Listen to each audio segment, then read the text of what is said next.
তুই সত্যি করে কত তোর শ্বশুর শাশুড়ি তোর অনেক অত্যাচার করছে না?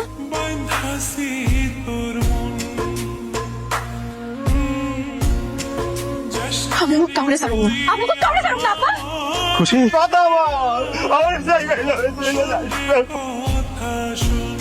ব্যাপার খুশি, আমি কতবার কল দিলাম, ঠিক আছে তো? ঠিক আছে, আচ্ছা শোনো, আমি ঢাকা এসেছি, আমি গ্রামে আসবো তোমাকে নিতে। আশা লাগবে না, আমি একাই চলে আসবো।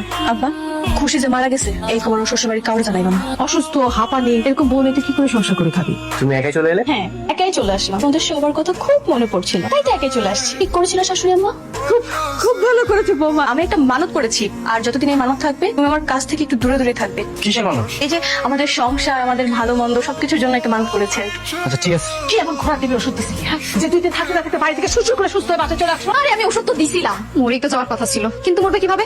কই মাছের জান, কই মাছের জান। তোমাদেরকে সাথে না নিয়ে কি করে মরে বলো? তুই না বলে ঘরে ঢুকেছে তোর এত শ্বাস করে যাবি, প্রশ্নই আসে না। চাবি দিবি নাকি এক কবে তোর ঘর থেকে মাথা করে দিব? তাই এবার রান্না করে যা, একসাথে 3-4 পদা তরকারি রান্না করবি। কি হচ্ছে? রান্না না করে কি খুজুর খুজুর খুজুর খুজুর হচ্ছে এখানে? এই কি ব্যাপার? না পোড়া গন্ধ বের হচ্ছে কেন? তরকারি পুড়ে কি করছে?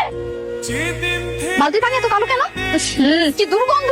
আমাদের কুকুর আছে না, কুকুরের বিষটা। আসলে হয়েছে কি, ওই যে কুকুরের বিষটা বাজারে অনেক বেশি ডিমান্ড, তাই বানিয়েছি বিক্রি করবো বলে। কুকুরের বিষটার পানি অনেক বেশি ডিমান্ড? কেন, তোর বিশেষ হয় না?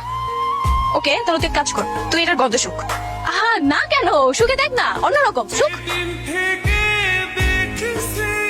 আমি থানায় যাবো, আমি ওখানে মামলা করব, আমি ওখানে ছাড়ব না। কোনো লাভ হইব না আব্বা, ওরা বড় লোক মানুষ, মান সম্মানের ভয় আইন কিনা দিব।